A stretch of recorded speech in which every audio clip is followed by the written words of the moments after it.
Bonjour! Au Gossine pas cette semaine, comme j'ai promis l'an dernier, je vais vous parler de mon gabarit à queue d'aronde.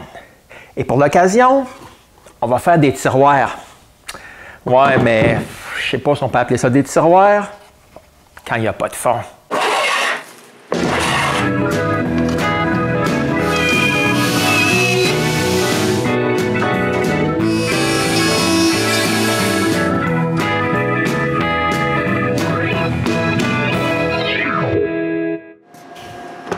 Ouais, j'ai acheté ce gabarit au début de 2010, puis je m'en sers depuis ce jour-là.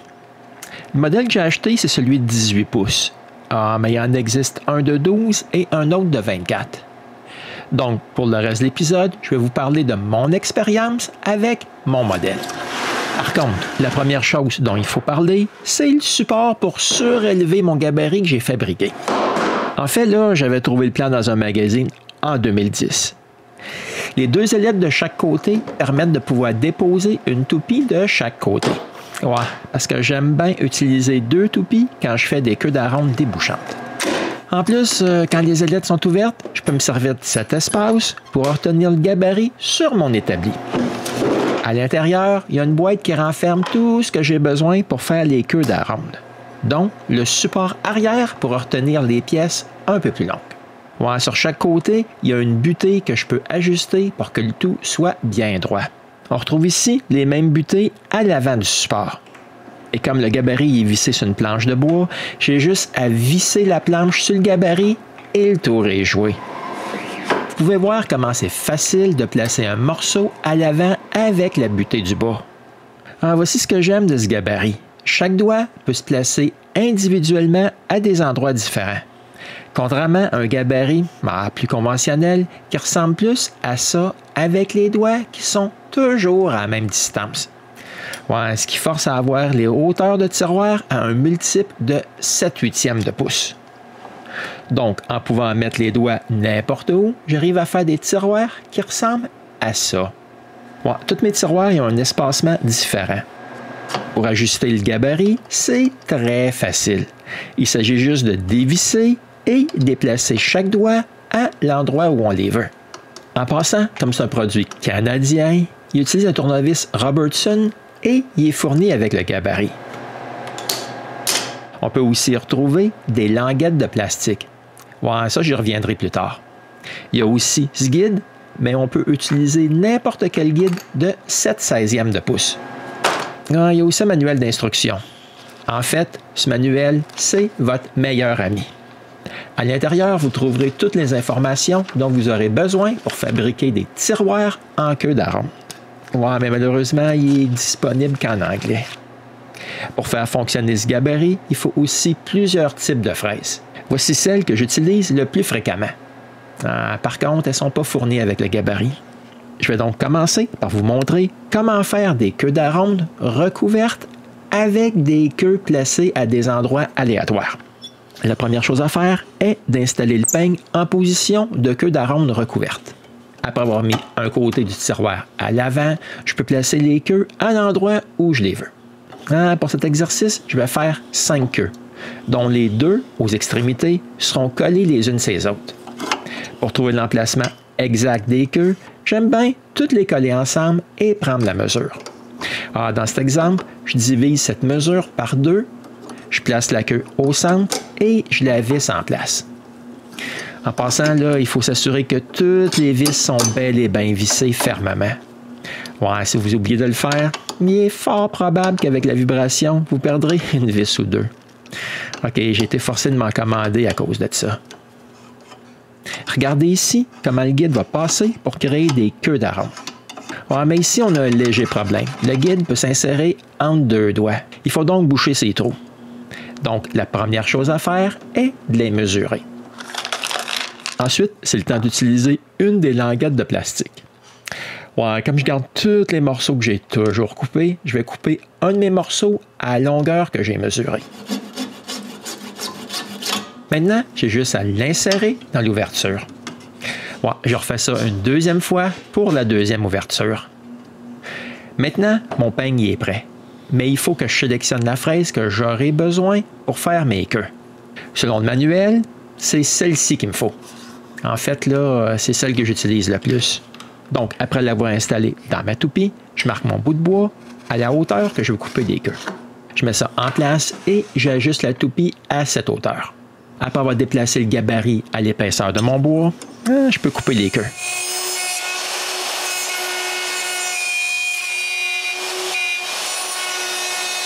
Ah oui, en passant, là, il existe une échelle métrique. Comme vous pouvez voir, c'est assez facile de couper les queues.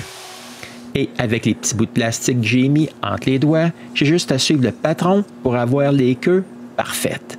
Par contre, il faut faire très attention de suivre le patron sans soulever la toupie, parce que vous risquez d'endommager votre gabarit ainsi que la fraise. Et là, je parle d'expérience. C'est pas plaisant. Une chance qu'on peut acheter des remplacements pour ces fraises. Maintenant, je peux enlever le côté et mettre la devanture du tiroir pour couper les contre-queues. Mais pour faire ça, je dois tourner le gabarit de l'autre côté et le verrouiller en place à la même mesure que j'utilisais auparavant. Ensuite, c'est aussi facile que de suivre le profil pour créer les contre-queues.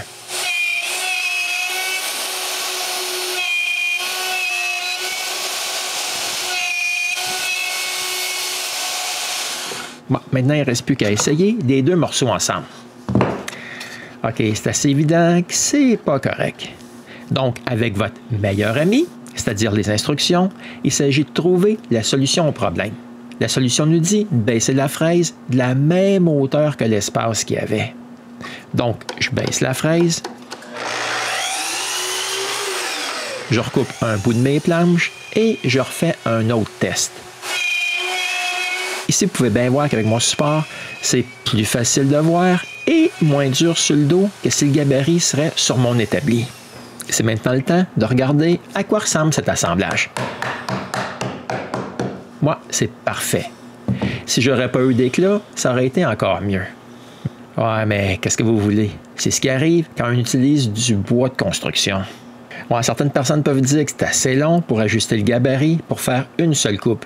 Bon, mais il faut penser qu'on l'ajuste pour faire plusieurs tiroirs. Mais comme maintenant je sais que mes ajustements sont parfaits, je coupe la devanture de mon tiroir et je le finis.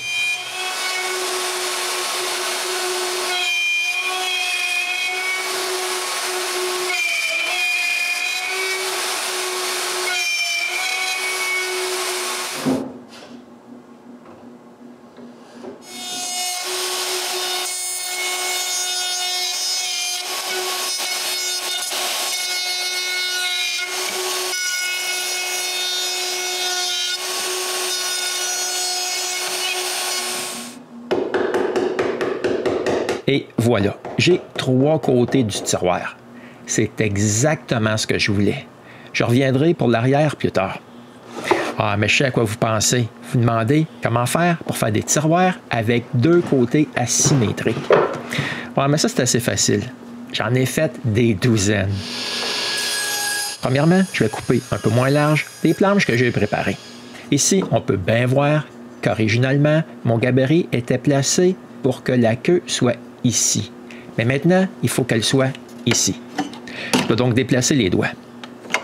Après les avoir placés comme je les veux, j'ai pas tout à fait fini. Non, je dois refaire le même patron en miroir de l'autre côté. Bon, et pour faire ça, j'aime bien utiliser mon pied de coulisse pour que tout soit identique de l'autre côté.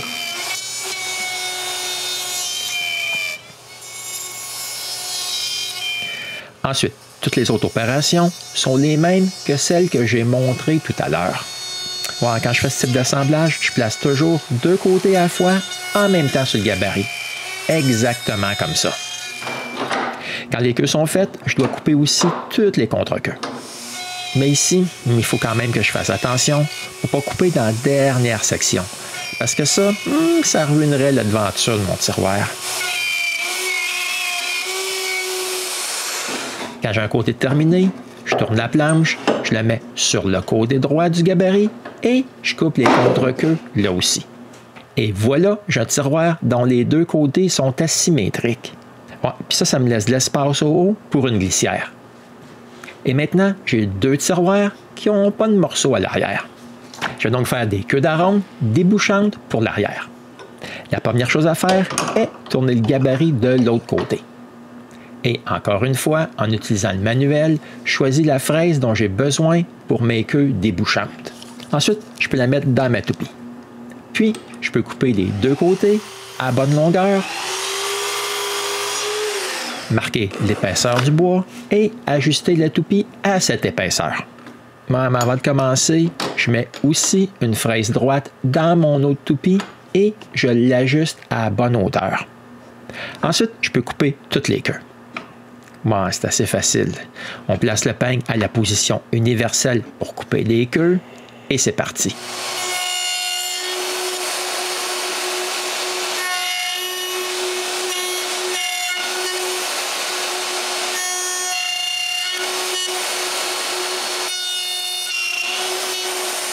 Et tout comme pour les queues recouvertes, je tourne le gabarit.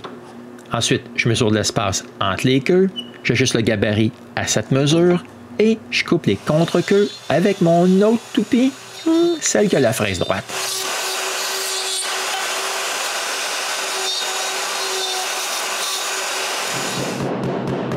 Et c'est le temps d'essayer pour voir si tout est correct. C'est un peu serré, mais je peux vivre avec ça. Le résultat, il est exactement ce que je recherchais. Donc, je peux tourner l'arrière et couper l'autre côté des contre-queues.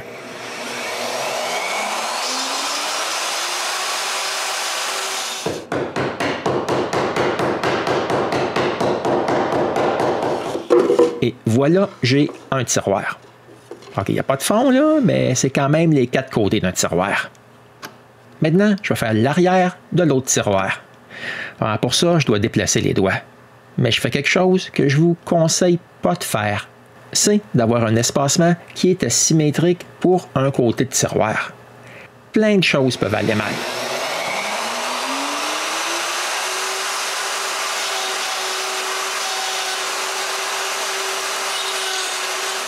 Vous voyez, quand je vous disais que plein de choses pouvaient aller mal, j'ai coupé les queues du mauvais côté et mon tiroir ne peut pas s'assembler.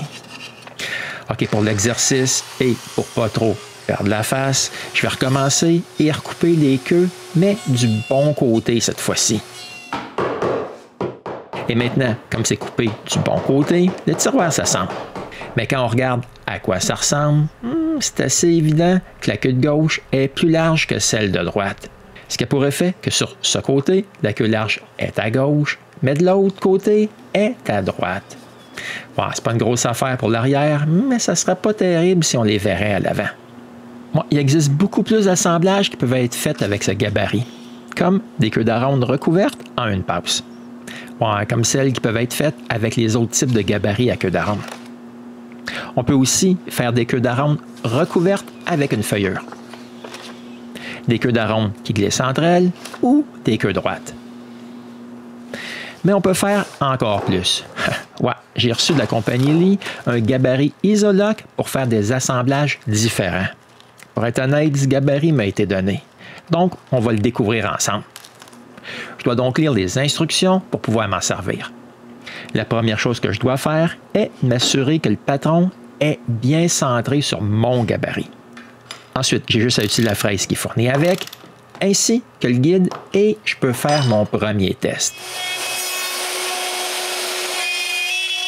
Je fais mon test dans un morceau de contreplaqué. Bon, c'est souvent pas mal difficile de couper ce genre de forme dans du contreplaqué. Bon, mais c'est juste un test pour l'ajustement de la bague.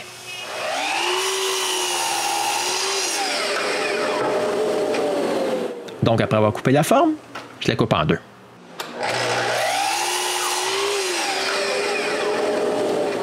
Ensuite, j'essaye pour voir si les deux morceaux s'insèrent un dans l'autre.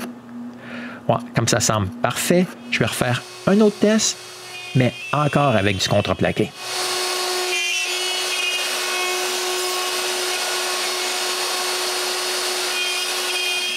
Après avoir coupé les contre-queues, j'ai seulement à déplacer le gabarit vers la droite et remettre la pine pour verrouiller le tout.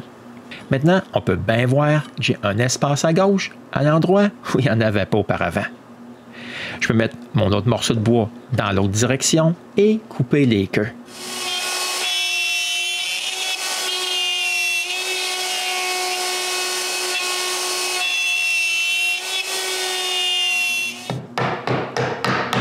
Maintenant, je peux essayer cet assemblage-là. Ouais, puis comme c'est parfait, je vais faire une boîte. La première chose à faire est de refendre mon bois à la hauteur de ma boîte. En fait, les ajustements sont assez semblables à tout ce que je vous ai montré. On doit commencer par figurer la position de la fraise. Quand la fraise est à la bonne position, je commence et je coupe les contre-queues sur les deux morceaux.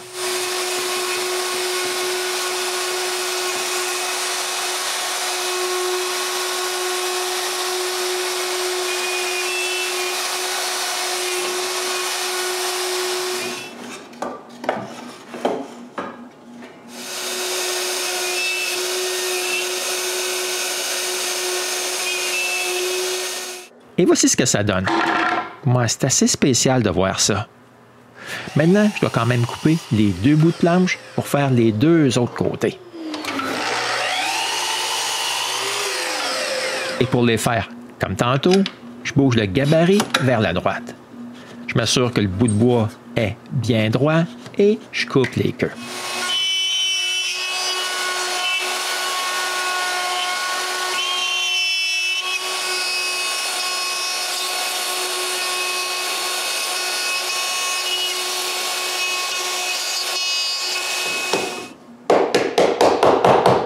Quand j'ai les quatre côtés de fait, ben, j'ai une boîte. Ouais, qui n'a pas encore de fond, là. Et ça fait assez spécial comme résultat. J'imagine que ça aurait été encore plus impressionnant si j'aurais utilisé deux essences de bois différentes. Ouais, mais quand même, on peut voir le contraste entre le bois de boue et le bois de fil. Mais je voudrais aussi faire quelque chose d'autre avec ce gabarit. J'ai donc collé ensemble ces bouts de plancher de bois franc que mon voisin m'a donné. Ouais, c'est pas terriblement long. Je pense pas être capable de faire grand-chose avec ça. Je commence donc par couper tous les bouts droits. Et pour vraiment essayer mon nouveau patron, je vais utiliser l'autre côté pour couper mes collages. Et c'est parti pour la première planche.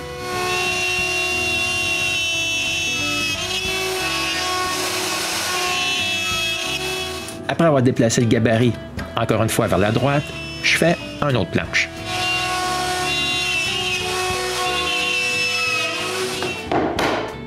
Et voici ce que ça donne, un coup mis ensemble. Ouais, c'est assez spécial.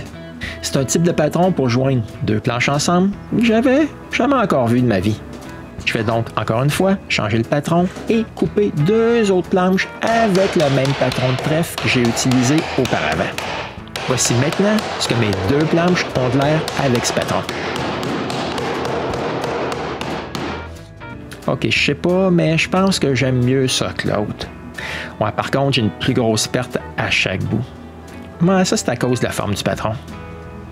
Mais le but, là, il est de sauver du bois. Donc, avoir une si petite perte, c'est pas aussi grave que de perdre tout le bois au complet. Les voici un à côté de l'autre. Vous pouvez juger par vous-même celui que vous aimez le mieux. Bon, j'espère que cette petite vidéo vous a un peu informé sur comment faire des queues d'aronde avec un gabarit lit. Pour ma part, j'aime bien ce gabarit et je m'en sers assez régulièrement. Et on se revoit bientôt pour un autre épisode du Casseur de bois.